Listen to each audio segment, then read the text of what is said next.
This is the Bear Country Outdoors Barely a Podcast. I'm your host, Doug Joyce, and with me is James Forsland and Kris Cantrell. Thanks for joining. All right, we're back in the podcast room doing another one.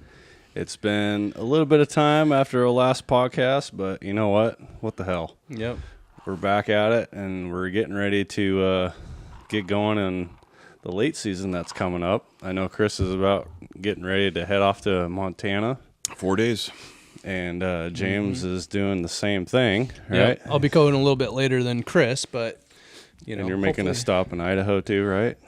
We're both going to be going to Idaho about midway, well, closer to the end of that trip. Yeah. Nice. Middle of November. We carved out a little bit of time to go to Idaho right after Montana. Yeah. Well, Kris will be going back to Montana. I'll be going home after that.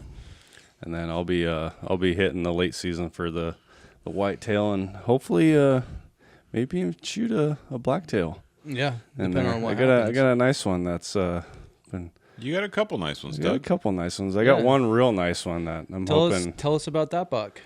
I had him on camera last year. Mm-hmm. I think he's another one of the locals that's been raised close to the property that I've been working. And I've had a handful of deer that have been dropped on this piece of property. And I think I have about 4 bucks that are in line. Nice. This one doe just keeps dropping deer like left and right. Really? And so there's not like a huge amount of does on that property. It's just like a couple there's does, just right? one doe that I know that has been dropping deer every single year, either 1 or 2. Okay. In the last couple of years, it's been at least 1 buck. I know she dropped 2 bucks one year. Yeah. Well, and that's why predator management is so important. Yeah, because I got lots of coyotes running around too. Look how many bucks she's Yeah. pumped out. You know. And if you At guys, least 4. Mm-hmm. yeah, and the junior video, Junior, and then the one you killed, or no, the one before the one you killed. What was the one that you named that buck too? Houdini. Oh, I didn't kill Houdini. I know. I'm just saying, like, for that property, it's There's been prolific. Yeah, I've had a big handful of bucks. really big bucks show up in that area. it's dandies, absolute. I mean, that was And I think a lot of them, I think those first few ones that I had show up on that property, I think they were just kind of ones that were wandering around. Because about right now is when they're starting to cruise. Yeah. I've noticed. right. As soon as it started cooling down, I noticed that getting the bucks ruddier. are starting to cruise around. They're all filled out. That one buck I named Forks, he's got a real thick neck. Holy shit. And that's the one on your hit list this year, right? Yeah, he's a 4x4. He's got forks on both sides. Is there another buck that would do the deed for you on there, or is it just that buck? I think it's just that one. The other one is, I mean, if I saw him, it'd be hard to pass him up. Yeah, yeah. Oh, Well, depending on what I'd shoot him point day of the one, season. bro. Yeah. Yeah, that was a nice buck. Yeah. I think I passed him up last year.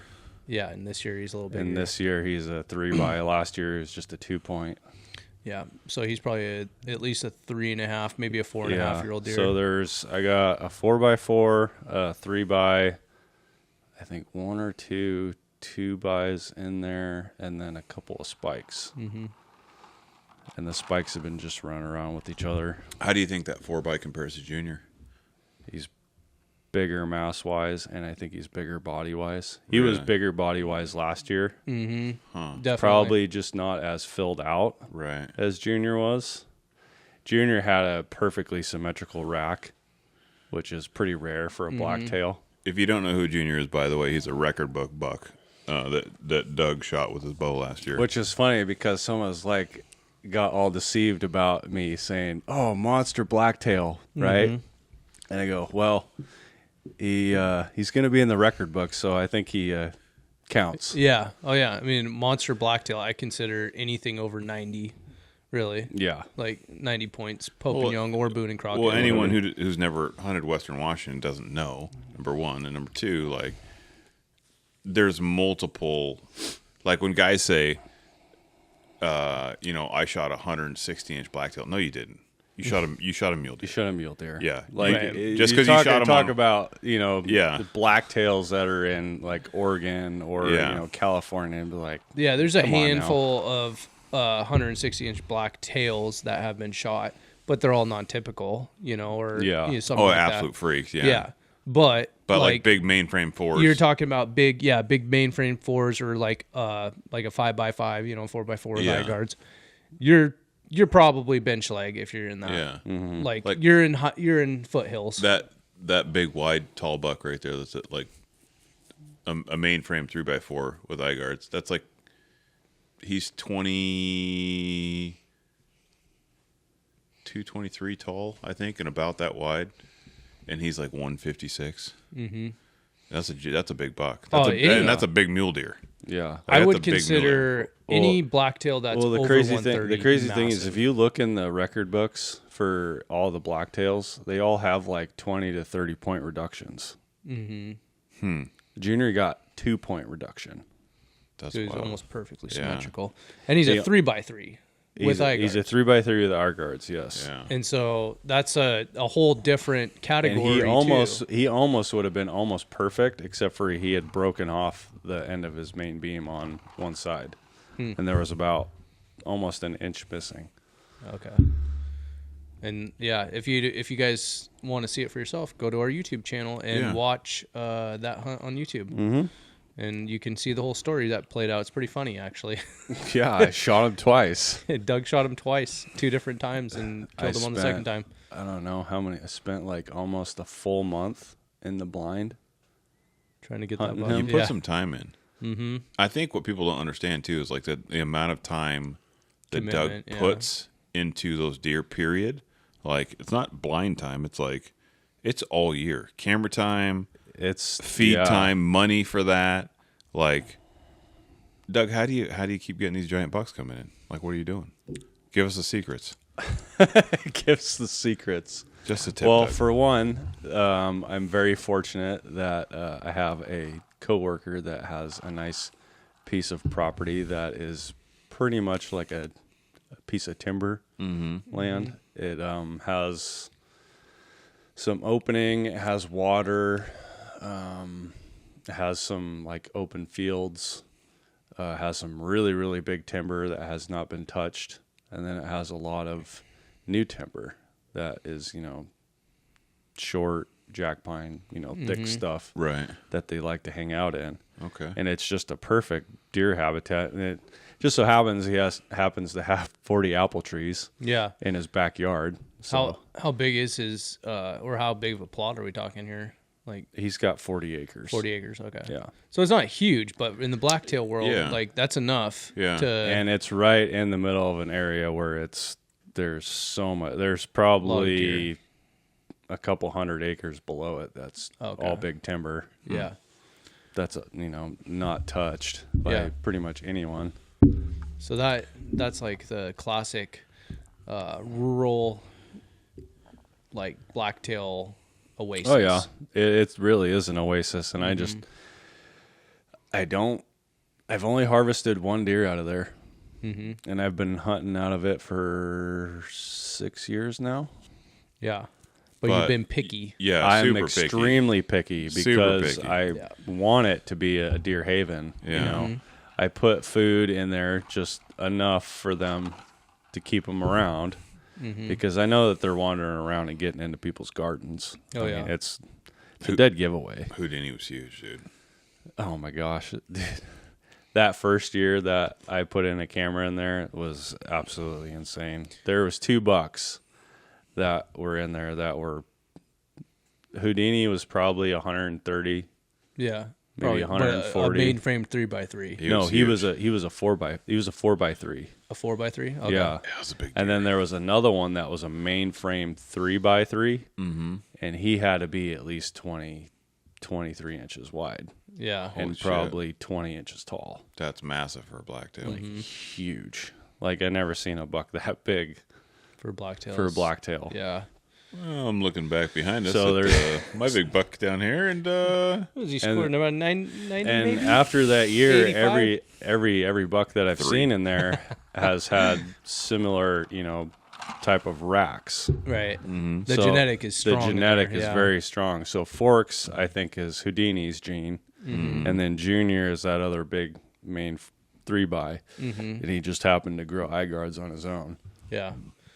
And he hopefully will die this year, that Forks buck, because that Forks buck is, I think he's going to score way better than He's got more mass Junior. than Junior. Yeah, and he's got more point length and maybe not as wide, but he's going to be sure better. Yeah, For be sure. pretty He's rad a to get bigger buck. 2 record book bucks, Back to back. Back years. to back years. Yeah. dude. It could happen. I mean, I'd say that buck's probably closer to the 120 to 130 range. Yeah, Yeah. I think so. That's nice. That's such a nice deer. It got me super excited when I finally saw an actual picture of him on camera. Because you didn't know if he had died, if someone had somehow got him later in the season, maybe. Well, he'd done the same thing last year. He only showed up a handful of times. Mm-hmm. He was showing up about the same time that the other big buck, Junior, was showing up. So if Junior showed up, Forks would show up. Mm-hmm. It was only within an hour or two that they would show up. Same kind of cycle. Same cycle, yeah. Late season. Late season. Late So season's where it's at for those big bucks. I'm hoping that he finally starts getting, coming in a little bit more often, and then it becomes a little bit easier to pattern. But blacktails are never easy to pattern. No. I sat almost 30 days in a blind hunting Junior.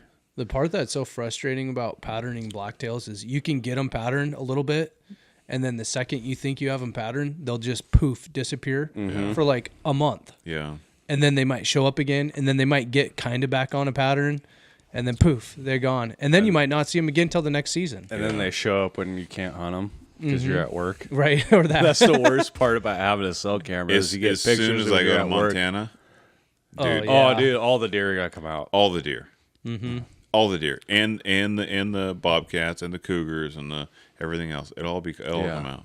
It's the way it And is, man. I faced that a handful of times. There'd be a couple times last year where I came over and I hunted here. Oh, dude. And then I look at my phone and Junior's over in front of my other spot. Right. And I'm sitting up in, Yeah. I'm like, son of a bitch, you know? It's Yeah. like wrong place, the wrong time. It's just the I'm way it hunting. is. Yeah. I'm just not there. I'm here. Yeah. It's hard. It's hard because It's super you always, frustrating, You always too, want and to second guess yourself too. Like, okay, today I'm going to do this, and then you do it, and you're like, oh, should I be doing this other Right. thing, or should I be hunting a different spot? And Yeah. it's just that's the way hunting is all the time, It's the same as it ever was. same Jim. as it ever was. So we're getting really excited about the late deer season coming up. Mm-hmm. Let's hear a little bit about what you guys are going to be doing. So Chris, you start off. You're leaving later this week, right? Well, yeah, leave it at the end of the week. But to touch on what Doug just said, I'm super excited about coming back from Montana and Idaho for the late blacktail season here. There's something about it. There's nothing that beats trying to hunt these black ghosts in the I know. late season. It's something really fun about it. So Gloria and I shot a nice buck last year, and we just finished. Dandy. Yeah, oh yeah, good buck, like the best blacktail I've ever shot. Another record booker. Yep. I shot a bench buck one time, but I don't count that as he's not a blacktail. That's mule deer. It's a mule deer, dude. Let's be real. Yeah, Yeah. it was like 145-inch deer, mule deer all the way. Yeah. Yeah, he wasn't a blacktail. Technically in the blacktail area, but not Yeah. blacktail. Yeah. Super excited to come back and do that. I had some old muzzle loaders, but I was like, okay, I'm going to buy myself a muzzle loader this year, and Like a nice one. like a nice one, yeah. Yeah. Something I can, maybe since my left arm has gone to shit since the plate in there, I got to get cut out. And long story short, I'm not going to shoot my bow anymore, so I'm going to go to muzzle loader. And I think if I can time out the hunts, like I haven't shot an elk in Washington, I don't know how long. The last elk I shot is the bull that I have hanging in the gun shop that I shot with my bow, because like I put in for some modern stuff, but I never go, because if you don't get drawn for your tag, which I never do, I only have like 19 points. Why would I get drawn? Right. I know. Welcome to the club, dude. Yeah. Same as it ever was. Yeah. But so we're gonna leave. Me and my dad, taking my dad to Montana. We got drawn for the big game combo So we got deer and elk. Mm-hmm. And the nice thing about Montana, which is exponentially better than Washington State, is I can hunt a buck anywhere all over the state, and I can hunt a bull or cow. And depending, like each, don't get me wrong, each GMU has different regulations, right? Some has like cow only, or you know, most of the bulls are branch and or brow tine bulls, basically, like so 5-inch brow tine. Mm-hmm. So if you want a branch antler bull, it has a 5-inch brow tine. So I can go over there without 19 years of putting in, and go shoot a branch antler bull, if I'm so lucky, or if I put in the work or whatever, right? So I've been fortunate to do so multiple times, and I've taken my dad over there. My dad shot some nice bulls. I've taken my buddies over there. My buddies have shot some nice bulls. I've shot some nice bucks over there. That 192-inch buck I shot over there, like, they have incredible animals. Nate, just like, yeah, you know, like very, very lenient rules over there, you know, like the way it should be, you know. Yeah. It's not governed like it's the freaking, not like you can only shoot a baby spike, true spike bull for this 1 week out of the year. It's the dumbest. Like, what good does that do for the game management? It doesn't, and it's like you get like 10 pounds of meat out of the freaking thing. I'm like, what the hell? Like, I get how we're like trying to keep the big bulls like in the herds and stuff like that. But big bulls can be true spikes too. Yeah. You know, like what point? Like you could be potentially shooting a world record. Like there's no reason that a 1-year-old bull that's true spike couldn't be a 400-inch bull eventually, right? Because it's all genes. You're not giving them a chance to grow up. Like, I don't want to shoot spikes. Right. Yeah. Like, that's why when they're like, oh, you want to go? No, I don't. I think it's bullshit. I think our commission sucks. All our commissioners, not all our commissioners, but the bulk of our commissioners suck. Mm-hmm. You know, and that's the other thing. Like, James had a cow tag in that unit, and there wasn't really a whole lot of elk in that unit to start with. And it was one of the better opportunities to get a tag. And there was a handful of people that I knew that got cow tags in that unit. Yeah, I had a buddy. Everyone we ran into in there had cow tags. A cow tag, and like everybody in there had a cow tag. It's like it was like the dumping grounds for people that they're like, we have to give these guys something, otherwise they're going to be on to us. Oh, let's give them this tag. Give them this shit tag for this unit that doesn't have any elk in it. You know, and we pretty much just chased like big bulls around, and we're just like, well, there goes another big 360-inch bull. Now there was a herd, you know, there was a herd in there that had some cows, and there was some lone cows because you'd find their tracks here and there, but there wasn't a lot of elk in that unit to begin with. That sucks. And it seems like once like the rifle and muzzleloader seasons hit for elk here, the elk are just moving so much. Yeah, it's hard to get them pinned. Yeah, I mean there's not really a big difference, because if you think about it, like all the Western units over here, they're all 3-point minimum, right? 3-point. Some of them are 3-pointer cow for, you know, and then back in the day, some of them used to be any elk, and some of them still are around here. Yeah, but I've never seen elk around here. No, but that's my point. Like, they don't want elk in all these units. Elk would be in all these units if they kept like, if they had good management. If it was like 3-point minimum, right? There'd be elk in all these units, which probably they should around do, here. You know, like. But the problem is they have like the Nooksack herd, right? Yeah. And then they don't want those elk to stray outside of that, because all those units around there are all any elk units. So any elk that strays outside of there, you know. Local guy like me has an elk tag. He's going to be blouch. Yeah. You know, I found one cow and I shot it. Yeah. Now there's no elk in this unit again every single year. Yeah. So it doesn't really make sense though to keep the spike. I mean, in my mind, I'm like, spike only is just, you're wiping out the up and coming generation every year. And then I guess the theory is that a few of the better genetic that have a split or whatever will make it through, and then those will go on to be giant bulls, right? Yeah. But I don't know. Yeah.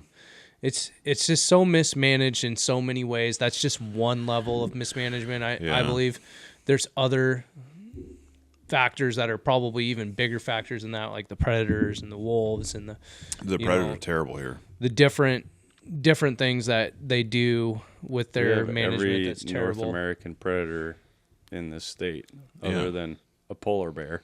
Yeah, other than a polar bear. Oh, give it time. I'm sure Lorna will port them for sure. Yeah, we're bringing back the polar bears. Yeah, she's a real. Wouldn't that be some shit? She's a sharp tack. Oh man. So We we're got definitely grizzly going to bears. have some good late season stories though here pretty soon. Yeah. I'm super excited.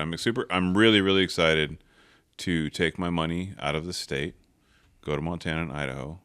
I'm gonna spend a shit ton of money. I already have. I spent almost $2,000 on tags in Montana, and I'm gonna go spend a month there, and I'm gonna enjoy myself and give some of them Take me with you. my hard-earned. Yeah, dude, I'm so excited. I know. I wish I could spend more time. I think I have 12 days total to do both these trips. So I get to go for like probably a week or a little less than a week Yeah. to Montana and hunt there. And hopefully Chris has everything dialed in for me because Yeah. otherwise I'm going to be just blind. But I'll that's have okay. All of the legs And I'm blown gonna off. go spend 3 or 4 days over in Eastern Washington, up in our little honey hole, Nice. All right. chasing some We're- whitetails. We're gonna have it all. We're gonna be out in the woods. Yeah. That's important. It's just it's sad that I have to travel so far to have good hunting, right? Because this is an incredible state. This state's state's unreal. It's unreal, yeah, and it's so poorly managed. Speaking of poorly managed states, Colorado is trying to catch up with us with the old ballot box initiatives right now. Ballot box one, is it 127? 127. Yeah, so they're trying to have the people that run PETA and the other organizations to ruin the hunting for the entire state and basically ruin hunting for all the future It's the generations same as thing well. that we've been preaching. The for only last- reason they're doing it in Colorado right now is because they have that liberal wackadoodle governor who, is probably pulling strings with his 100%. buddies in politics, and they're taking advantage of the way that their system is set up right now, and they're like, now is the time to make a run at this ballot Yeah, initiative. they're trying to follow suit of what this state's been doing. Yeah, I mean, we've seen California did the same thing. They lost their cat season, and it didn't change anything. Yeah. Washington did the same thing with the bear baiting and hound hunting, and look at where it's gotten us. No, absolute disaster as far as ungulate populations go. Yeah. So it's And then not just that is the fact that they did some shit with the cat season. we can talk about that too. Let's touch base about that because that's what we were kind of talking about. Oh yeah, was we were just talking about it. Yeah. about the quota numbers. Yeah, so earlier this year, some of you may remember when they had a commission meeting and they talked about the cougar management plan, right? And they went back and revisited the seasons per the request of the Humane Society and the other organizations. I think there was a couple different ones. Washington Wildlife First was part of that as well. So non-anti-hunting organizations. Yeah, these are Okay. all Yeah. Perfect. So they Fantastic. submitted a petition of some sort to revisit the mountain lion seasons, right? Which the commission accepted, which was Big shocker. And they big took, shocker. And they immediately took a month out of the season. They right took at the they took get-go. the month of April, basically the whole late season, away completely. No matter whether the quota had been filled or not, for absolutely no reason, because the biologist said that the numbers were perfectly fine to keep all of the season. So not based on science. Not based on science. Okay. But not only that, but they were able to put in an extra clause or additional verbiage that would take into account not just the hunting mortalities of their quota, Right. but they would take the statewide, so like a problem cat, if it Right. goes in and gets removed, that goes towards the quota in that unit, as well as roadkill. as well as road kills, as well as If it's whatever reported. else. If it's reported, Yes. if Yeah. it's Right, roadkill so- reported, yeah. But the main thing here is that the problem cats, right? Because there's a lot of problems. Most of the cats are problems. Yes. So it's like, so they go in there and they say they take out 15 cats in a unit, and all of a sudden that goes towards the quota, and then boom, it's shut down. And I have a list here, and this will show you how detrimental that was for our cat season. So you're telling me the state is filling our tags for us? The state is filling the quota like for us. with our taxpayer dollars. I feel like that's a little mischievous.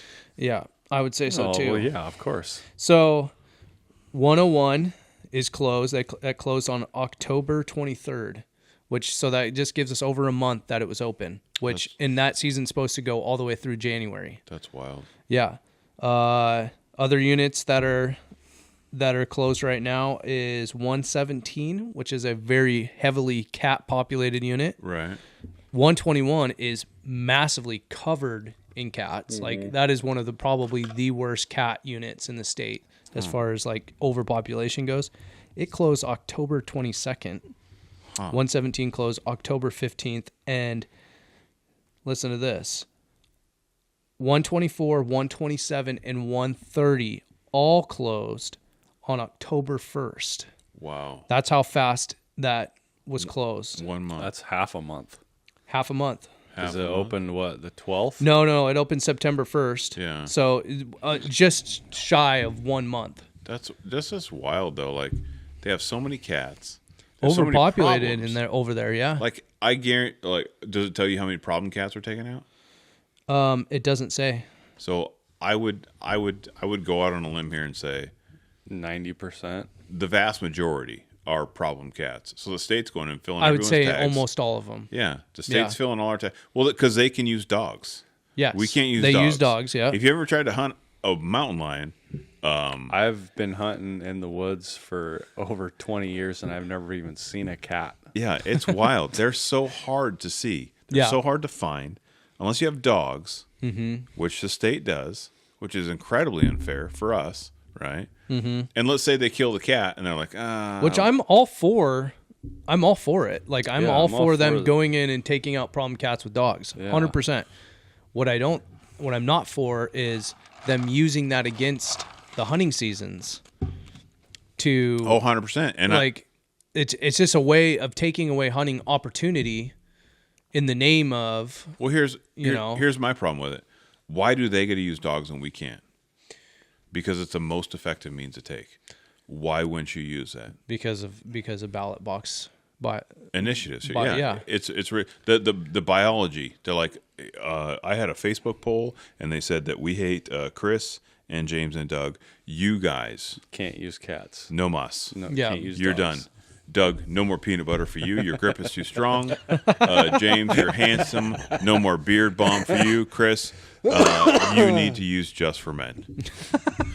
Oh, boy. All right. So hard on yourself, Kris. Jeez, Kris. I'm never going to do it. I'm not that consistent, guys. I'm not doing it. So funny thing is when I got here, Kris was standing up on a ladder, and I yelled at him, "Hey, you're too old to be doing that." I know. And I go, I know. I turned 45 in 2 weeks. But it's just sad that we lost. I mean, think about that. That's like almost the whole Northeast. That's just what it's come down all to. Of those other units that are in the Northeast some of them are probably closed now. That's how close it was. And I'm sure by the end of this month, they'd be lucky to make it in November. Yeah. Not only is that taking away the amount of cats that get harvested, but it's also taking away the hunting opportunity for guys like say we lived in the Northeast, and every year we look forward to once deer hunting's over, we can get some snow and maybe we can go try to hunt some cats. December, take the family right, out side exactly, by side. Yeah, exactly. But now that opportunity's completely gone. Those people can't do that. You can't even do it. No, it's not even at available. all. I have a feeling between us girls here. I have a feeling that potentially, maybe allegedly, Sportsman's Alliance may be coming out with some stuff that may help us with said issues. Potentially, maybe. Possibly. You'll be hearing about it, maybe. Just the tip. Just the tip, boys. Okay. Stay tuned. Well, enough of that talk. I want to talk about some Africa stories. Oh boy, Kris has got so many. oh, so many stories, Doug. I want to hear specifically about a crocodile hunt that happened in South Africa. So Or is that South Africa still? Yeah, right? South Africa. Yeah, Okay. yeah. I know you guys drove a long ways. Dude, we were all over the place. We literally went from like the very, like we were on the Botswana border of South Africa, up in the very tippy top. I think that was Limpopo River, and then we went down to Joburg. We flew from Joburg to East London. East London, we were like on, like I could see the ocean. Like it was, I mean, Cape Town was this obviously a little south of us, but it was we hunted a lot Yeah. of territory. So we hippo hunted first, right? Mm-hmm. So like, hey, we have all these problem hippos. Let's go shoot these hippos. I'm like, great. Almost killed my father. It was wild. We'll have to have him on to tell Oh his my half God. of his hippo hunt. It was Had the cowboy adventure of your life. it was freaking wild. I posted a little That's clip. that's what the last podcast was like just Pure the cowboy most shit. Yeah. pure Yeah. cowboy shit Yeah. between Yeah. the three of us. Yep. It was so wild to see my dad, my 71-year-old dad, just running through this bush after these, giant 4,000-pound animals. And I had posted a picture or a video actually of him walking in his Kuyu jacket and all the stuff blowing out. Yeah. And those dickheads, I said, hey, can I buy some stuffing? They're like, no, you can't buy any stuffing. And I'm like, well, okay, like, we tore the shit out of our jackets. And they're like, patches are on the website. And I'm like, what a bunch of dicks, dude. Yeah. Like, That's why we're sponsored by Numa now. Because we don't want to deal with dickheads. Dude, I got like I bet you I have $7,000 worth of Kuyu stuff. And that's not an exaggeration. And I'm not saying anything bad about their products because their products are nice. Oh, it's great. Yeah. That Like, stuff's really nice. I got their burner jacket. So it was their, not their burner jacket, the next one down. Mm-hmm. I don't remember what it's called, but yeah. So, because I talked my dad into buying one. So they're $500. We tore the shit out of both of them. He's like, what the fuck?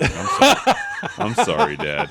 I'm sorry. You talked him into buying it I did. so he can tear it. $500 jacket. Here, buy this nice coat. Yeah. Yeah. He probably gave you that evil eye look as soon as he ripped his jacket. Dude, He's you would like, have been better off wearing some Walmart King's camo or something Yeah. like that. That's what I would have been buying. 100%. Yeah. Oh, that's funny. So we go from hunting hippo and tearing the shit out of our jackets. Now we don't have any warm clothes left, and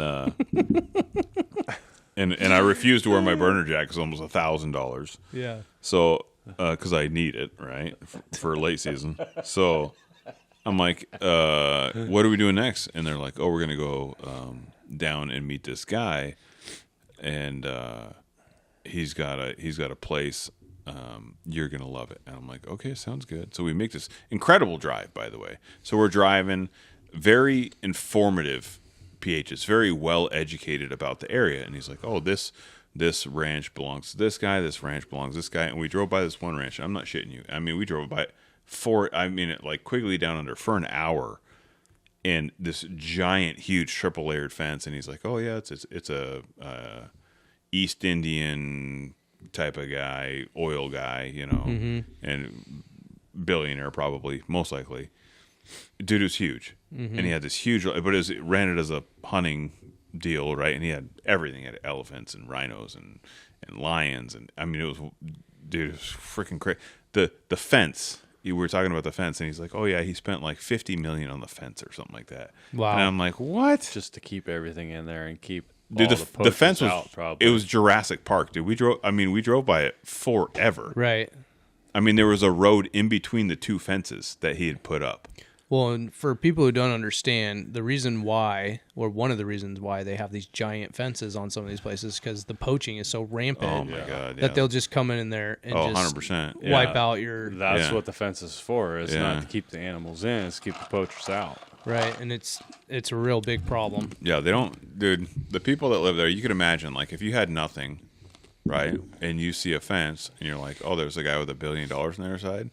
Dude, people get killed all the time there. By the way, like, all the time. They had a thing about like white farmers getting murdered in South Africa because it's like 99% black, 1% white. Mm-hmm. A lot of the 1% white population owns these farms, and so anyways, like they were getting cut up with machetes like nuts here the last couple of years. Wow. Not going to get into that right now. They don't have the same system. That No, we like have there's not white soccer moms bitching about their lattes full on Wild West on the internet. still over Yeah, there. I mean, you run your mouth there, you get chopped up with a machete, dude. Yeah. So we go to this place. I'm super excited, and we're driving forever, and we turn off on this. They got a red dirt road, and we come to a fence, and it's like a 10-foot tall fence. And a big, huge gate, and it's an electric gate, and the guy comes, buzzes in, he goes, okay, you go this way. And we're going in, and they got those big old baobab trees, you know, they're like 15 feet wide. I mean, they're huge, massive trees, like classic South Africa, right? Mm-hmm. And it's super cool, and we're driving, and it's just this incredible. I mean, we're driving for like 10 minutes on this road, and it's all on this one person's property, right? Yeah. I mean, That's a lot. dude, it's a lot. I mean, we're ripping pretty good, right? You know, Yeah. we're going like 45 miles an hour for like 10 minutes. And I'm like, holy shit, where's this place at, right? And we come around a corner, and we go over this, you know, all this shit. And we come way up this hill, and we finally come to this lodge, right? This kind of up on this big knoll. Incredible views. And it overlooks this river. Well, the rivers, which is wild to me, most rivers dry up in South Africa. Really? Yearly, right? So they just quit running. Yeah. And so you have this river. That's not running. Mm-hmm. And then the guy goes, "Oh yeah, you know, go and take a look." And I'm just looking down. And I mean, I don't know, it's a ways down. You know, say it's 1,000 yards or something. And I'm just kind of looking with my, and I pull my binos up and I go, "Holy shit!" And it is freaking chock full of crocodiles. Wow. I mean, I'm scanning like a mile, right? Left to right, I'm going a mile. Mm-hmm. And I'm like, you could see on the banks, right? Mm-hmm. And the crocs are up on the banks. Some are half in and out of the water. Some are all the way up out of the water. It's like a bus stop, right? Dude, it's just shoulder to shoulder. Yeah, and they're just everywhere. Yeah. Everywhere. And these are like on the dry riverbed? Yeah, so Okay. like there's water. So imagine like the river stopped running, right? Right. There's still some water. But there's a bunch of a ton of water still, Okay. right? So it's almost like ponds, right? Because the river's not perfectly smooth on the bottom, right? So it's like imagine it's like cupped, right? There's like there's a bunch of spots where a bowls lot of, everywhere, water right? Like the catches. river still is there. Because otherwise the crocs would probably dry out. Because Yeah, yeah. They So- need to cool down sometimes, right? Yeah, so there's a lot of water still. Yeah. In these ponds. I don't remember what they call them. But like it's like a pond, right? There's just a bunch of ponds in a row where a river was, and so we're looking on the bank, and there's just croc. I mean, shit tons of crocs, a ridiculous amount of crocs, and You're like, when you this is gonna be good. and I go and yeah, literally, because I mean we had to work so hard for these hippos, Right. I mean we grinded out for days to I mean you know 3 a.m. to shoot these freaking hippos, and we pull up. I'm like, dude, this could be easy, sweet, you know. Yeah. And so we put our stuff away. Really nice lodge, and we have it. And they feed us. You want a beer? I'm like, fuck, I want a beer. Like I'm gonna go hunt crocs. I don't want to die sober, you know. So Tune me up. yeah, let's go, bro. I need some lubrication. So we hop in the truck and we go down. And they're like, hey, by the way, the crocs are very sensitive to like sound and movement. You gotta be super stealthy. Yeah. So they're very like, they're they have good tuned eyesight. in. They're tuned in. And so we get out, and I'm like, okay, here we go. And the guy's like, you know, like I don't remember our guide's name there. Is super cool. He had dreads, and he looked, dude, like classic Rastafarian. I think he had a Rastafarian name. This guy was cool as shit. Yeah. And so he's sneaking us around, and we blow like, dude, stock after stock after stock after stock. I mean, just, dude. Because they just blow out. Yeah. Yeah. Yeah. So one of them sees you and then they Because just boom. there's so many, Yeah. right? Once you get close to the water's edge, because we're on like an old red dirt road, and then there's drag marks across the road where you can see where the crocs walked across because they drag their tail and their belly, right? Yeah. You're like, oh my god, this is like, They're around. Wild. yeah, this is super wild. Like I'm on like, And to like give people like an idea of these aren't like 10-foot, 5-foot crocodiles. These are like big, massive. well, that like Like what's the average size croc? I would say, you know, like so Well, probably 10 feet's probably big, right? 10 feet's big, yeah. So like Yeah. I'm 6'4" ish, right, with shoes on. Okay. 6'3.5". I know I'm shrinking. So like a 6.5 foot croc's not that big of a croc, right? Right. But the difference between a 6.5 foot croc and a 10-foot croc is massive. Yeah, because Right. they get really wide, right? They get really wide, Yeah. yeah, and they just get really, really big. And then you get like 12-foot crocs and 13-foot crocs, and all of a sudden, like, holy shit. But the difference between, like, so I go there and I'm like, I saw Josh Bomar shoot a 16-foot croc. I want a 16-foot croc. He goes, those don't exist here. And I'm like, Yeah. what are you talking about? He's like, oh, he probably shot that and, off the Zambezi or something. I'm like, I don't know. Like, I'm Yeah. not a croc expert. He's like, you will never see a croc that big here because that's 100-plus-year-old croc. The crocs that we have here, like, they get killed by other crocs or die or because there's so many crocs there. Like, dude, they're killing each other all the time. Yeah. Oh, So yeah. I'm like, okay, well, like, what can I expect? And he's like, oh, Or like, they're getting killed by hippos. yeah, or hippos, or also, I mean, there's a million things like, Yeah. literally, like, or famine, Yeah. like there's just Or not maybe food. they have a not bad having year where water. there's no pond water even left in the river at Yeah. some certain point, and Yeah. only the strong survive. You can imagine if there's 1,000 crocs in this pond, like, there's gonna be no critters around, right? Nothing's coming.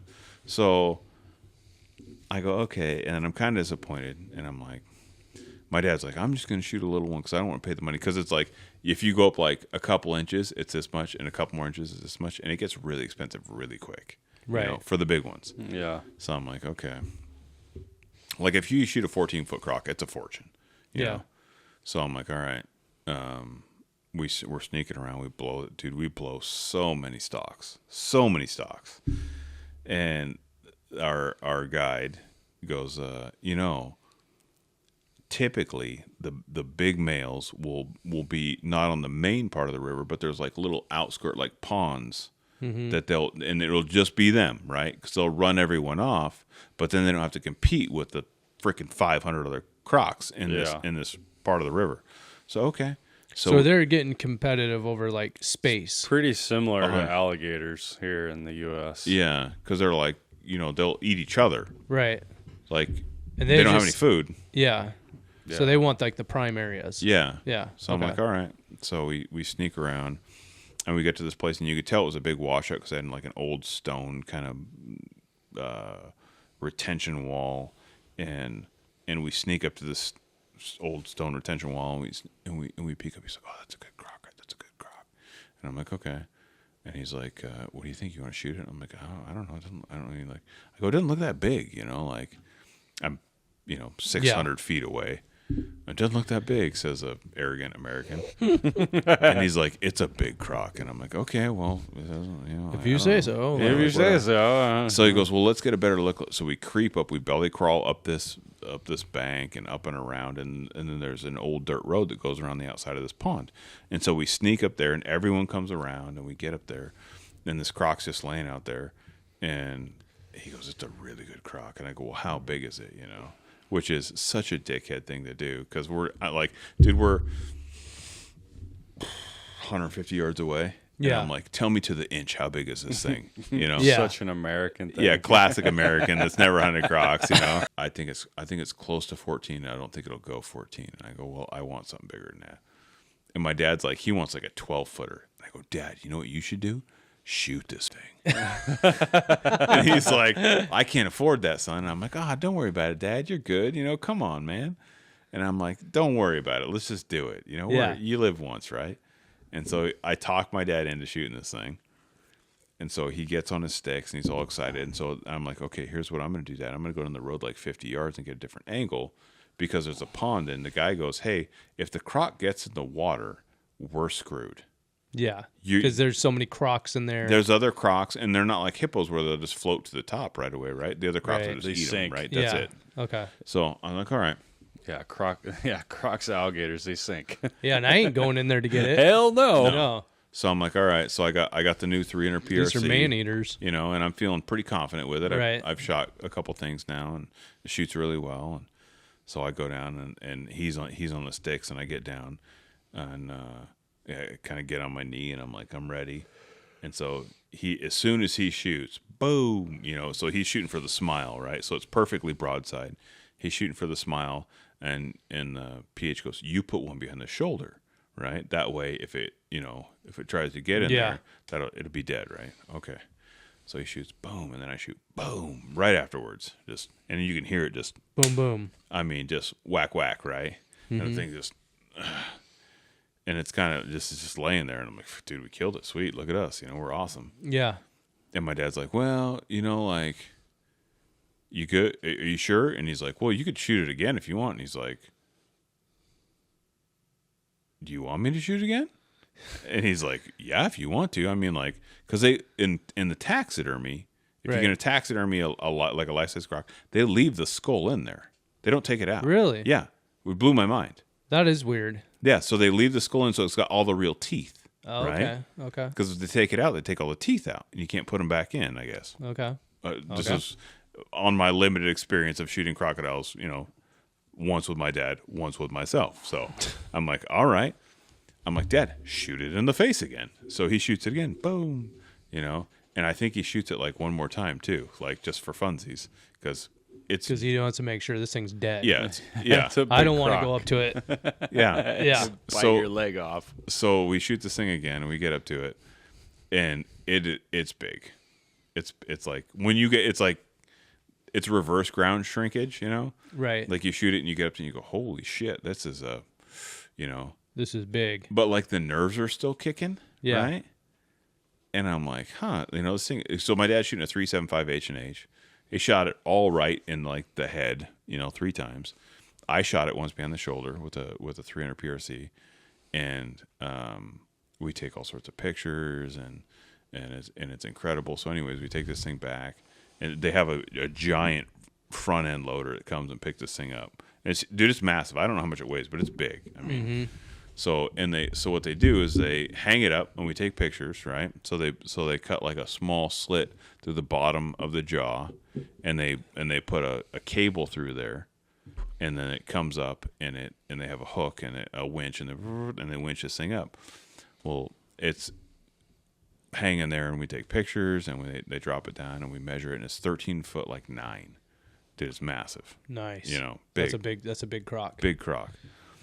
And that's from what? That's from tip of the nose. Tip of the nose to tip of the tail, and they run it across the back.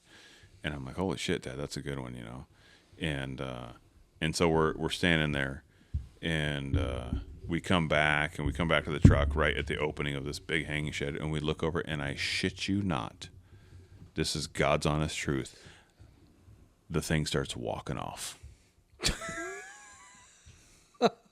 This dead crocodile. What? That has 3 3.75 rounds in its head and a 300 PRC in the shoulder. It just starts walking? Just starts walking. Like not just like flopping around, just just walking? Like one foot in front of the other, like classic, like just, and starts walking off. And I'm like, and I look at the guy, I go, holy shit.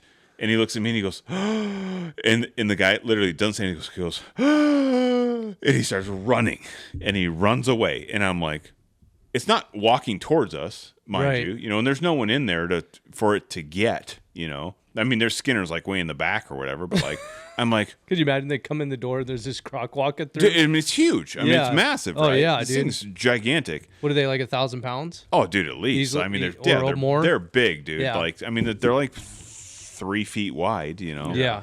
So, and I look at my dad, and my dad's looking at me. I got nothing to say, and the guy, our guide, just ran off. Yeah.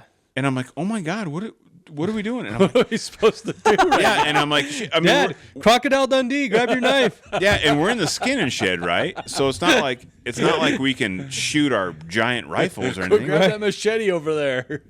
But I'm like, dude, this thing's been shot to shit. It's dead. It's been dead for hours. I mean, hours has been dead. Yeah.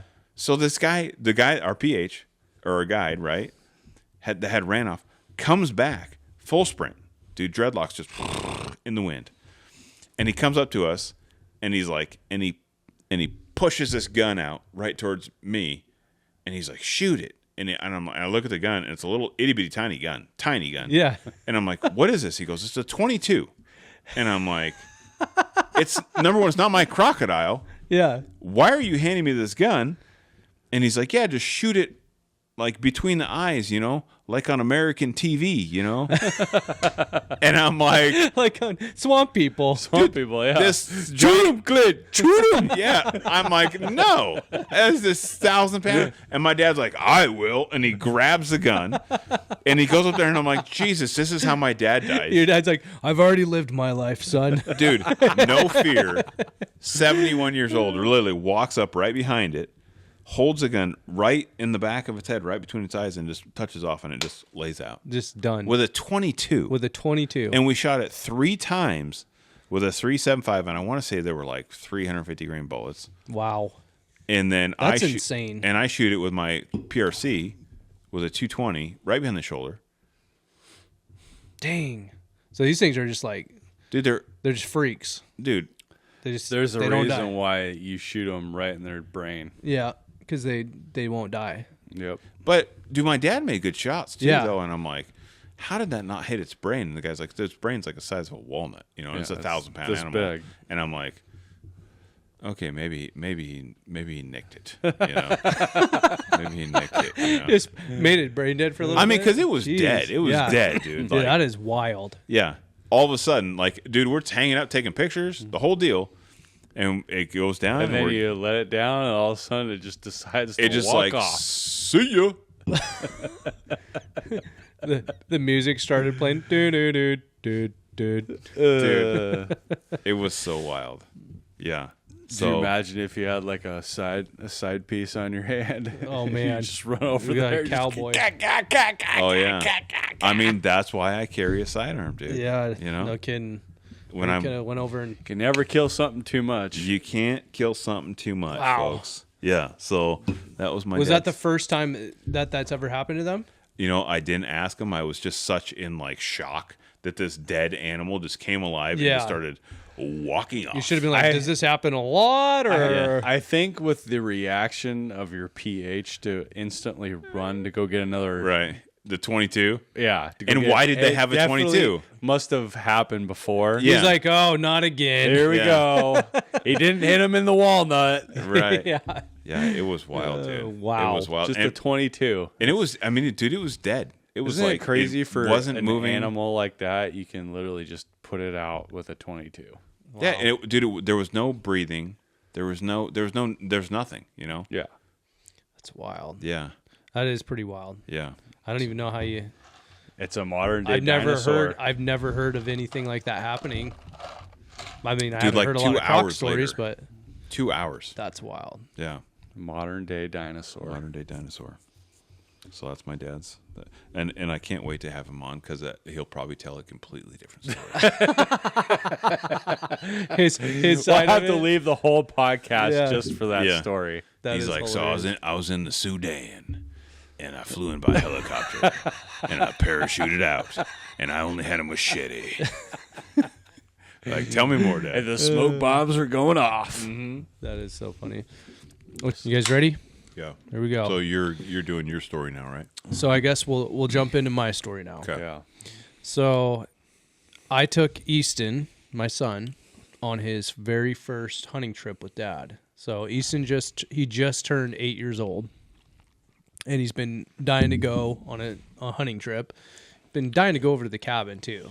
Oh, So- cabin's sweet though. Yeah, he hadn't Yeah. been for a long time. Yeah. And And, I had it. and I know you, Jim. You're really trying to get him like oh yeah, interested in it. Well, yeah. because you're right on the cusp. But right now it's at that age where it's like where he's getting interested in that stuff. He wants to do the things Dad does, and so I'm trying to nurture that and get him, more involved with it. So I had this choice. I gave him the choice. I was like, we can either jump, I'll take the trailer and we can go over and we can hunt right over the pass and hunt with all these other yahoos, or we'd be a lot more hiking and or we can go to the cabin and we can do that. He's like, I want to go to the cabin. So I'm like, all right, a little bit further drive. Yeah, I want to go Which to the cabin. Totally fine by me. yeah.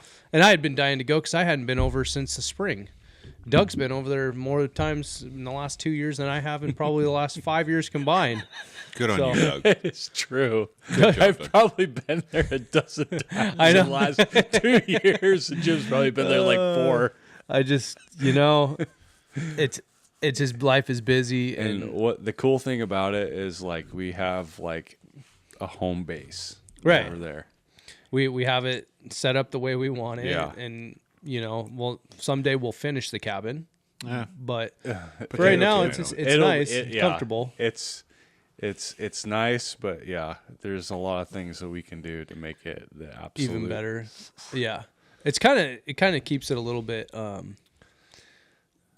more rustic, just keeping it the way that we have it, and Yeah. it still gives that deer camp That kind old, of feeling. Yeah, Yeah, that like old school feeling. Yeah. you make taste. it too nice, and then you're just Yeah. gonna, it's Then just it's like a gonna be house. it's gonna be a house. Yeah, and it's too. Yeah, you're spoiled. I'm too spoiled. Yeah. So, anyways, Easton decides that we want to go to the cabin, and that's great because that's kind of what I want to do anyway. And so, and this is totally A lot less irresponsible packing, too. of me, by the way, because like I have work going on, Oh. and like it's busy, and Dude. I really shouldn't be going, and just like something came over me during the week, and I was just like, screw it, dude, screw it. He's 8. He just turned 8 years old. He wants to go. I don't care. I'm like, pull him out of school. So you want to skip school for a couple days, kid? Let's go. Like it's Yeah. we're leaving Sunday and Oh, we're going yeah. until like through Tuesday. Yeah.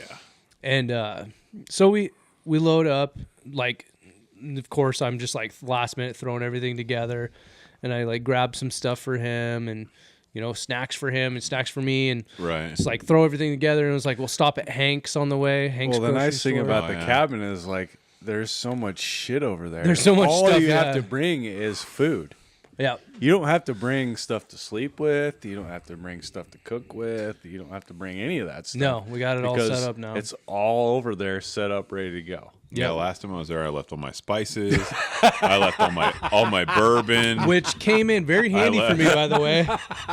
Yeah. Did you leave it, or did I just like I don't shove it in the I don't know cabinets? what was more expensive, the spices or the bourbon that I left. But Right? we're I got all pretty your stocked Costco up. spices set up Oh, real yeah. nice now. Yep. We went It's deprived really, of spices. It's really for a good while. over there. Yeah, it's perfect. So we get over there. I've been We drive. abusing it. It's perfect. We drive over there, and we get up there. And there's a bunch of deer there already, a bunch of mule deer does, and we're just kind of scrounging up around, like glassing around the cabin, trying to see if there's any 3 points, and there's not. And I told myself at the beginning of this hunt, it was like, any legal deer I see, if I'm with Easton, I'm gonna shoot it. Right. Just because I want him to have that experience. Yeah. And like, it doesn't matter to me. I've shot, I don't even know how many bucks. Well over 30 bucks. a right? lot. So to me, that a spike or barely legal 3-point or whatever, it was going down. Yeah. Just because I wanted him to experience it with me. And so that first night, he's like, Dad, we've been driving all day. I just want to hang out at the cabin, And I'm like, oh, we only got a couple days, and like, Right. And so I'm just. It's really tough because you want to beat the bush so hard, and at You the guys same know how time, I it's am. I like- want to get out there. I want to. Yeah. I want to get in it already, and Yeah. And I'm like, all right. I was like, okay, all right. Like, I want it to be fun for him. I don't want to burn him out on it. Yeah. I don't want to be like, man, hunting And sucks. beating the roads in the truck, it gets old real Oh yeah. fast. Yeah. And so we Real had been in the fast. truck. It's a 5.5, 6 hour drive It's almost. a 6-hour drive. So we're just, I'm like, all right, well, what do you want to do? And he's like, I just want to relax a little bit. So he wants to, mess around, play some football. We Yeah. brought his football. He's really into football right now. So we're tossing the football around. And then the evening's coming on. Dad, can I watch a movie? And so we fire up the generator, and Right. he's in there watching Little Rascals, which he watched about 50 freaking times in a row because it's all he wanted to watch was the same movie over and over. Right. And I'm just like, oh my gosh. That's the best. So he's like, can I sit in here and watch Little Rascals? I'm like, sure. So I'm just like poking around, glassing around the cabin, because there's a lot of stuff to glass from the cabin. And I see all these deer, and I'm like, man, I feel like there might be a buck over there. So I'm like, okay, I'm gonna hike down the hill a little bit. You stay in the cabins, and if I see something, I'll come back and get you. Right. And so I go down there, and I get like maybe 20 yards from the cabin down the hill a little bit, and I see something out in this like field, and there's a bunch of deer over here on my left-hand side, and there's like probably 7 does, and then there's something over there, and it doesn't look like a deer. I'm like, what the hell is that? So I put my gun up, and it's a giant coyote, like massive coyote, and I'm like, Bloach! oh, dude. And it was one of those moments where it's like, oh, man, like predator management. I'm like, okay, we're going to do it, right? And I range it's 296 yards. Ooh, that's a poke. Yeah, it's a poke, right? And it's downhill. And I'm like, and I do one of these, I should just lay in prone right now and just shoot it or try to shoot it. Yeah. And if I miss, whatever, it's a coyote. Yeah. And I was like, I think I can get a little closer. So I like go and I drop down. It's one of those things where you drop down and then you lose sight of it for a second and then it was gone. This is where I say, what an idiot. I know, right? Like 300 yards, I should have just shot. And dude, with a Cantrell Outdoors rifle? Come on, dude, bro. I know. I had my 300 Ultra Mag. So. Oh, dude. For coyote. Dude, you could have thrown the rifle and killed it. I know. And so that was the first night, and he's all jacked up for the next day, you know. So we go to bed early. He goes to bed at like 8 o'clock. Attaboy. So, and I like that because I'm tired, you know. Yeah. I'm getting old. I like to go to bed early. Doug knows I'm always falling asleep first. I wanted to go to bed 30 minutes ago, guys. When we went over for that elk hunt, I don't think Jim made it past 9:30. I think we stayed up till 10 one night. As I was like probably talking while I'm about falling asleep. Well, anyways, so next morning comes, we get up really early. We get up in the dark, make myself some coffee, and we take off, and we're gonna drive to the spot and hike in.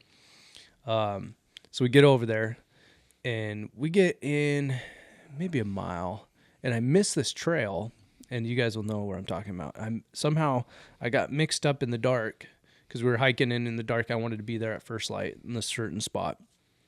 And I missed the trail, and I got like too low, and so we ended up way down below the trail, and we had to hike up this steep face to get to it. And it was like, that's steep. Like, come on, son, like, come on, and like dragging him up the hill. Right. Boy. And so we do that, and we hike for a good couple hours. About the death hike. Oh yeah. Face? Yeah. And that's steep, dude. That is steep. oh, and it's like all overgrown with weeds. If you miss that trail, like going out across that, oh yeah. It's so I ended up 100 yards below it. Let's put it that way.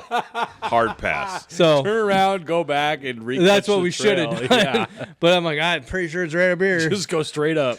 And so we get up there, and then it's nice and flat. You know, the trail is pretty nice, and we get in there and we find some deer, and there's a herd of deer, and I'm getting all excited. And he's like, "Dad, is there a buck?" I'm like, "I don't know," you know. And I'm like, "Man, you sure are being loud. Like, you got to be a little bit more quiet." You know, and like we're getting closer, and we get within like 100 yards, and he's like, "Hey, Dad," and I'm like, "Dude, you got to whisper. Like, you can't, you know." Right. And so I'm trying not to be like the asshole dad, like, "Shut up," you know. Right. And so we get really close. like we would be. Oh, with like anyone else. or our dads when we were kids, like, shut the hell up, you know. Like my dad was like, my dad made me follow behind him like 40 yards all the time. That was the rule. So he could go, "Hey, Dad." Yeah, he was like, "Okay, you just creep behind me like 40 yards all day long." So like I never talked to my dad throughout the day while we were hunting. It was just like me creeping behind him like 40 yards Classic. all day. Yeah. But anyways, so there's no bucks in that group. So we hike out, and he's like, all like, "Oh man, Dad, this sucks. We hiked all this distance. There's no bucks." I'm like, Right. I'm like, dude, that's hunting. Like that's the way this is. Like So- you got to work hard. In the area you're hunting, what's legal? 3-point mule deer or any buck whitetail. Any buck whitetail tree. Okay. That's our legal limits there. All right. So No does though.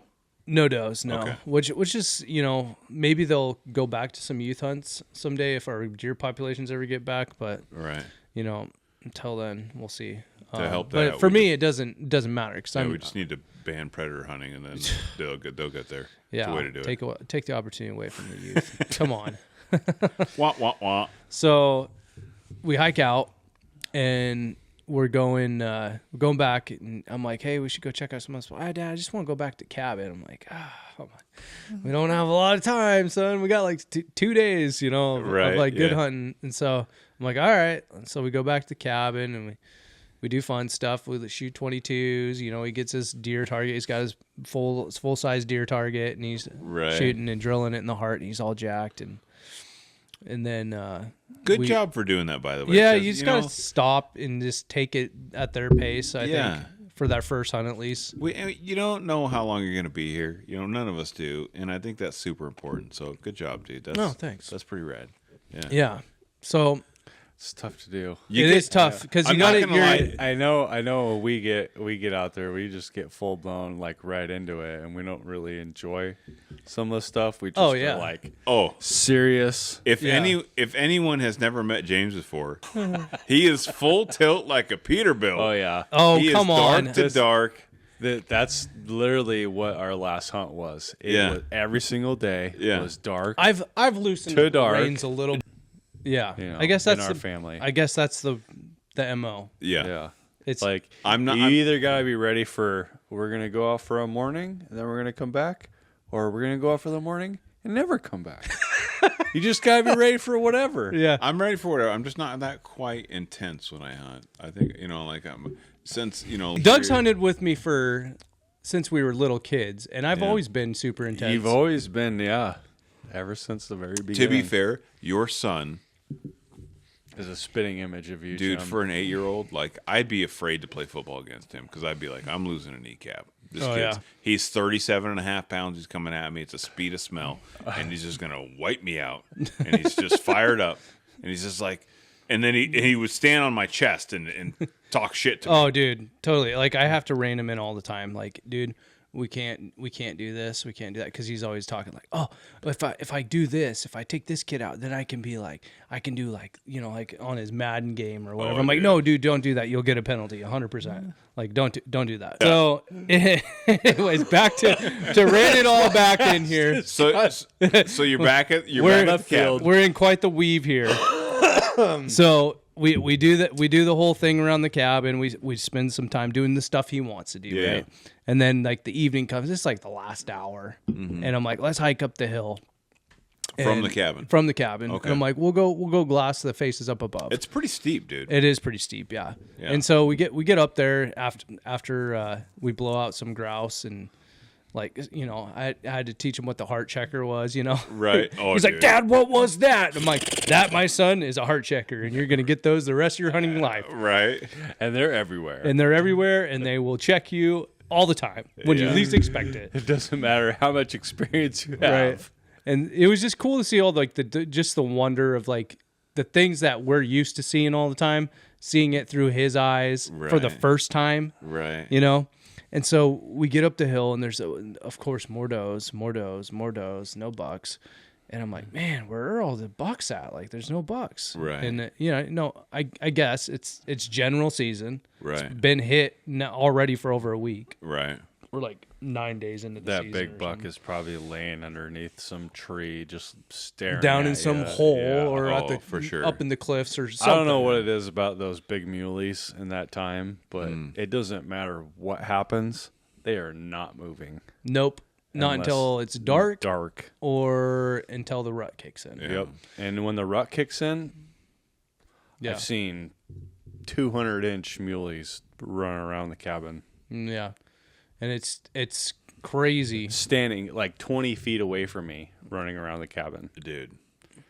But it's always after the fact. After it's over. I've been at the cabin at the late season in the middle of the night, standing out there bullshitting with my buddy, and there's a 200-inch muley running around the cabin, dogging a doe.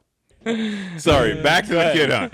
Man, we're going all over here. Finish your story, Jim. We're just bulldogging it. So we're up there, and I see something. We get down to this creek bottom, and I see something coming out of the creek, like coming up the hill out of the creek. Right. And I see it's black, and I'm like, and I think, oh, maybe it's a bear, but I'm also thinking there's a lot of cows up here too. Right. Right. And I know that. And I'm like, how far do you think you're up? Up above? Yeah. Probably, I don't know, 1,000 yards above the cabin. Dang, dude, that's impressive. Like it's steep. Yeah. So we're about halfway between.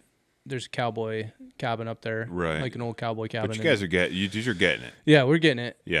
And so I see that coming out, and Easton sees it, and he's like, Dad, and he's so jacked. He's not being quiet at all. Yeah. Dad, oh my gosh, it's happening. I'm like, what? He's like, there's a bear, Dad, there's a bear. And I'm like, right. And I'm like, oh my gosh. I'm like, I can't. I already know it's not. It's a cow. Yeah. It's a big old black Angus. Yeah. And I'm like, and for a kid, it's like, yeah, I mean, it kind of does look like it, except for I saw it had a white face, right? Yeah. And so I throw But my he's gun jacked. up. Yeah, and I'm like, he's and then so I look jacked. at him, I'm like, it's just a cow, son. Like, he's like, what? Like, he's like in shock that there's this cow up in the wilderness.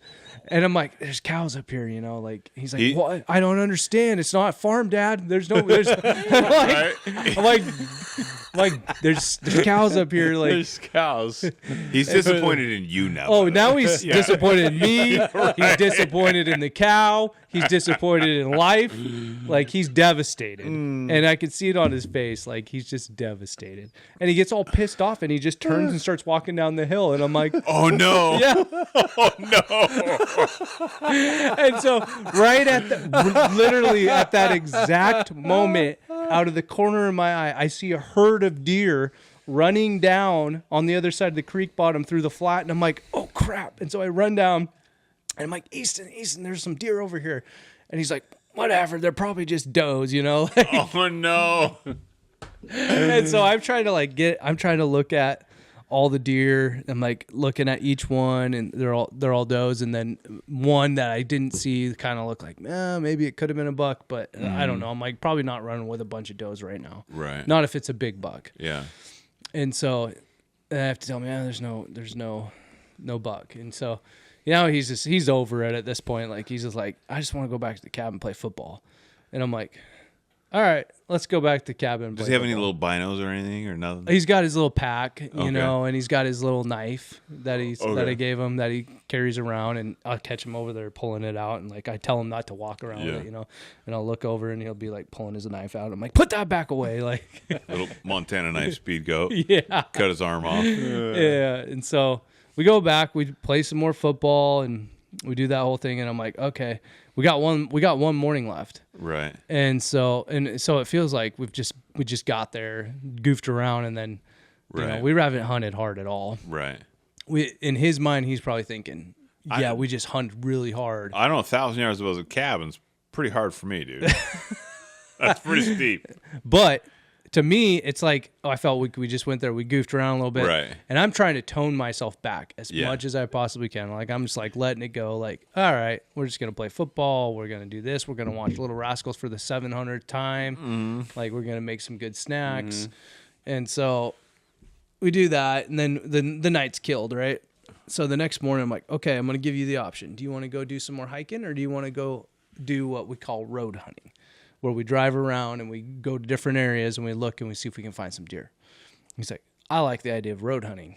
And I'm like, okay, we'll go try that, Yeah, brother, here's your chocolate milk. Yeah. So I come up with two different spots I want to go check out.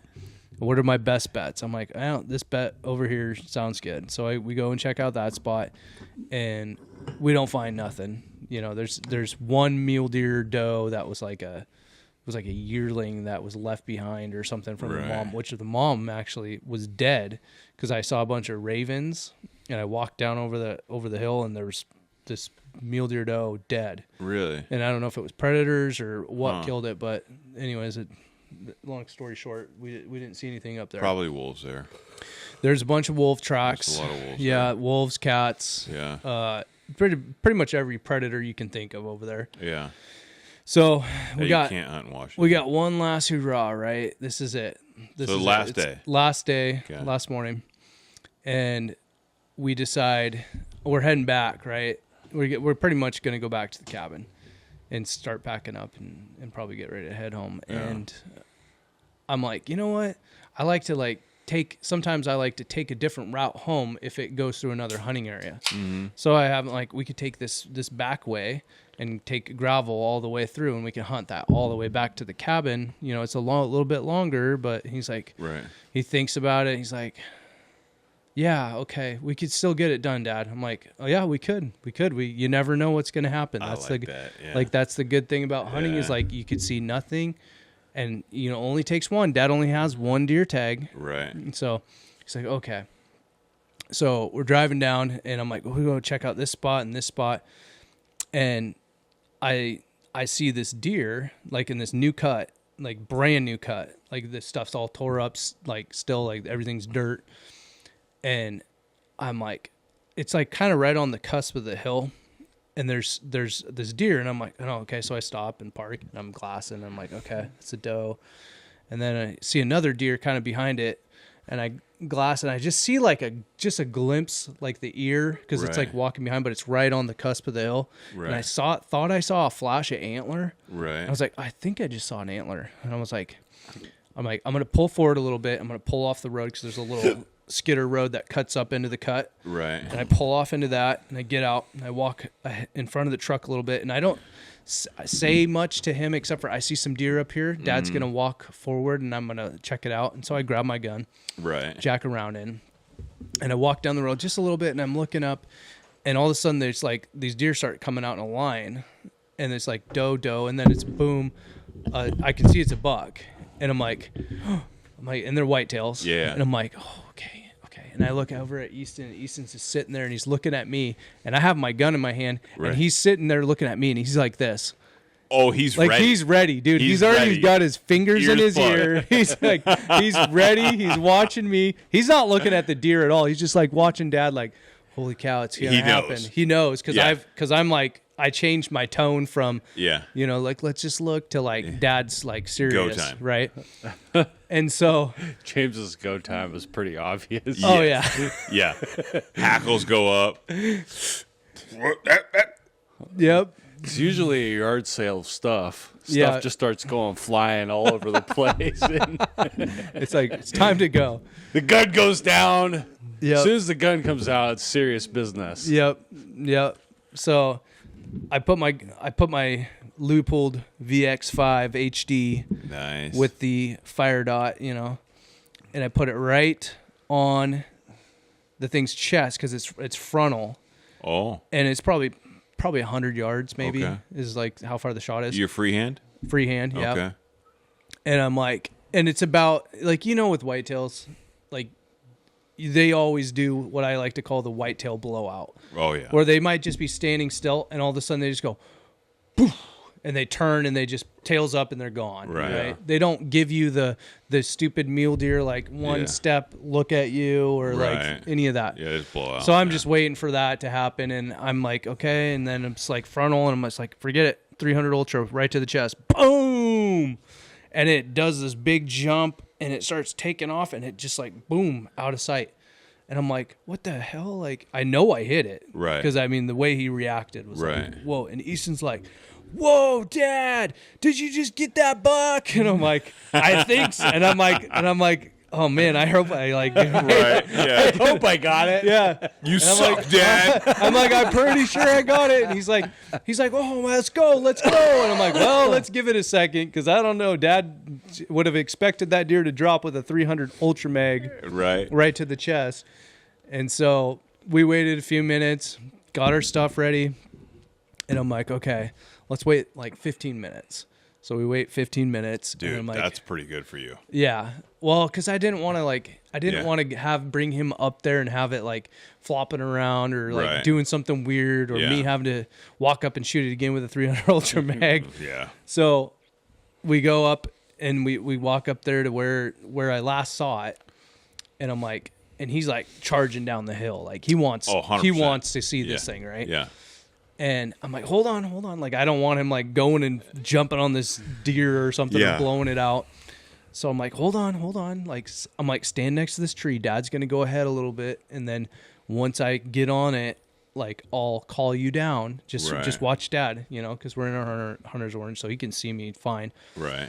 And so I get up there and I get to where I last saw it, and it's like someone took a gallon of paint and was just walking with it, dumping it on the ground. The blood trail is that thick. Really? It's just both sides, just like, bleh. And I'm like, immediately, I'm like, oh, this deer is definitely dead. Right. 100%. And so I'm like, it's just a matter of how far down did it go. Right. And so it gets into a little bit of timber right on the edge of the cut, and it just kind of goes into this brushy stuff, that ghost berry stuff, and boom, there he is dead. Went probably 25 yards. Oh, jeez. And so I'm like, yes, like this is awesome. Right. And so I don't say anything to Easton right away, right? I can see like the top of his head because it's like the hill goes like this. Right. And I just like grab it and start pulling it up the hill. And then like right when I get to like where I can see his body, I'm like, Easton, come over here. And he's like, did you get it? Did you get it? Did you get it? And I'm like, I got him. And he's like, yeah, let's go. Like, he's so jacked. He's screaming.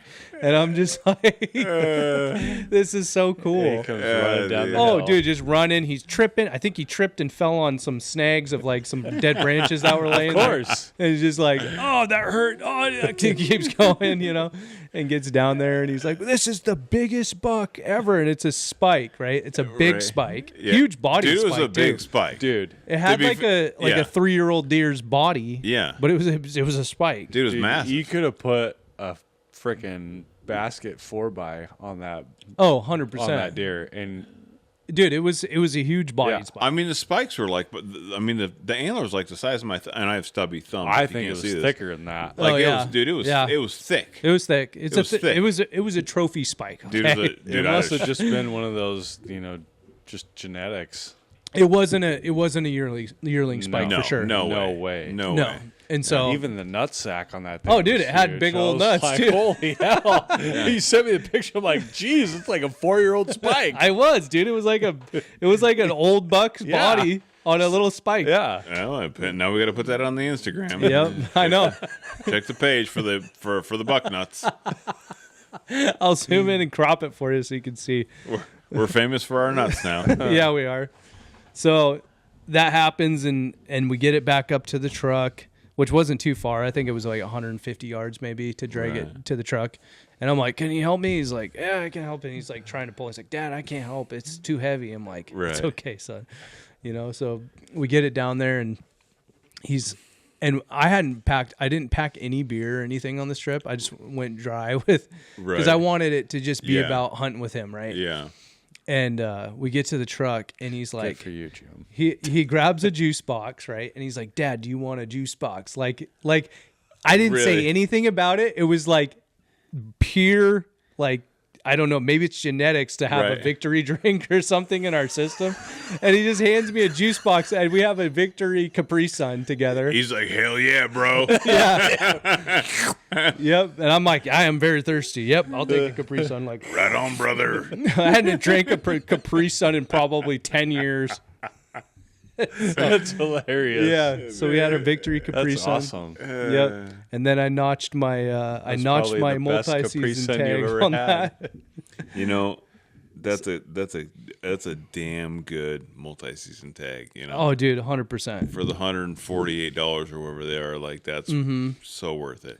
That was worth, like I said it in that post, but for me personally, I wouldn't pass, like, you could put the biggest buck of my life in front of me. Right. Be like, you can have this buck by yourself, or you can have this day with your son shooting a spike. I would never trade that for Right. anything.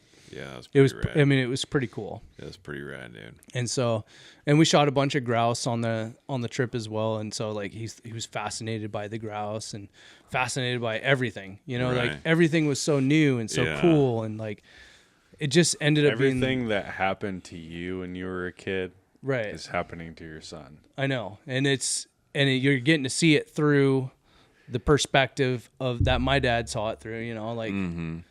And I can It's see awesome, why but it's so awesome. It's better than doing it yourself. 100%. It's also scary at the same time because we know what you turned into, Jim. I know, and so if he turns into half of what I. Right.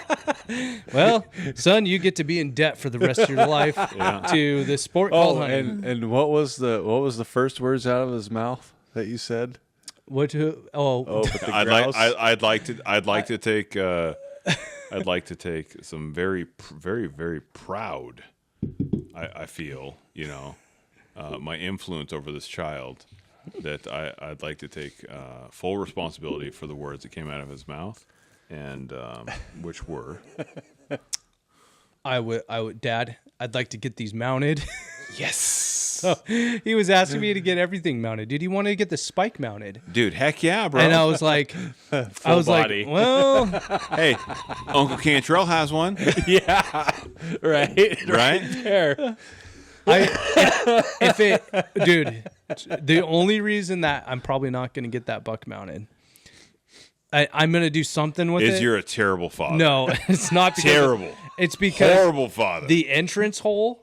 I showed you the picture. Dude, we have a good taxidermist. There is no coming back from that, dude. Dude, we have a great taxidermist. The dude. brisket. So there was almost no meat loss, which was cool. I'm just but telling you. the brisket area was just completely just burger. Dude, I'll show you the picture, Doug. You're gonna shit. I'm not here to shame you, James. But we're getting a couple grouse mounted from the trip. But I was okay. We'll see.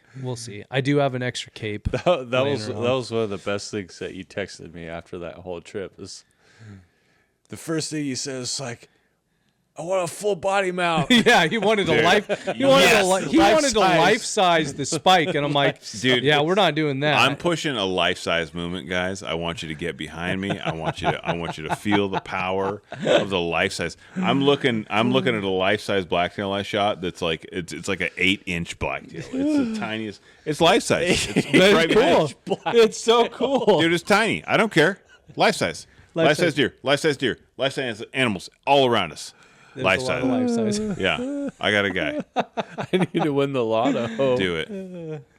Well, that was unexpected that he was gonna be pushing me so hard to get taxidermy, but I told him we could get a couple of the grouse mounted and we do something. He wants the spike in his room, which is totally cool with me. I think you guys should comment on here if James should get that at least shoulder mounted. At least shoulder mounted. Okay. You can do one of the Three Stooges mounts where it's just the head. Like, I stick wonder it through the wall. They do those. Back of the ear mount. Dude, so bad. So what I was thinking is, yes, yes, I do. 1956 back of the ear mount. Yeah, I was thinking about doing so I saved the whole hide too. I was gonna tan the hide for him and then do something with a euro, maybe with the hide behind it or something like. Do we need to have a GoFundMe for James so we can get this mounted for Brandon at GoFundMe? Yeah. Dude, I was just telling Doug about all my problems of taxidermy stuff that I already have. We all need a GoFundMe at this rate. Yeah, taxidermy's become I'm my already biggest screwed. problem. I got 2 bears that are at the taxidermist right now. Yeah, we haven't even gotten into deer season yet. And then another $1,500 in butcher bill coming up. Oh, jeez. It's okay. Old stuff taxidermy. It's all fun. Yeah. Yep. But Can't wait to have it in my belly. that was so one more thing about that trip. So we did that whole thing. We got the deer back and the trip's over, right? Like we're supposed to be leaving. Like Right. at that point I'm supposed to be like throwing the deer in and like throwing all my crap in and taking off with Easton, right? And I'm just like, you know what? Like, you want to stay another day? And I'm like, we're going to miss football practice tonight. We're going to miss school again tomorrow. Dad's going to really piss off Devin because Right. taking one more day. Right. I'm not saying anything about it. I'm just not going to work. Thanks, Devin. And so, Just so happens Jim is the owner of this company. so it makes For a little bit. yeah, for a little bit longer anyway. And so we took a whole nother day. We took the rest of that day basically, and we goofed off. We had a lot of fun. We went and shot grouse. We threw footballs. We did all the stuff. What do you want to do, son? You want to go look for cool rocks? Let's go find cool rocks. Right. So we did all that for the rest of the day. Had a great dinner that night, and then packed up and left in the morning. So it was totally cool. That's awesome. Made it all worth it. Enjoy the little things. Yeah, it was probably the best. I would say it's the best trip I've been on since I was probably a little kid. One of the better Yeah. deer hunt trips. You've been Oh on. yeah, 100%. You know, like when you're a kid, it's hard to beat that feeling of Yeah. like finally making it to You deer don't camp, have a you lot know? of those very first good hunting trips. Mm-hmm. You know, And to have success like that on your first one. Right. It's very rare. He's so hooked, dude. Oh, yeah. He's so hooked. He keeps asking me everything. Dad, can we shoot the rabbits in the yard?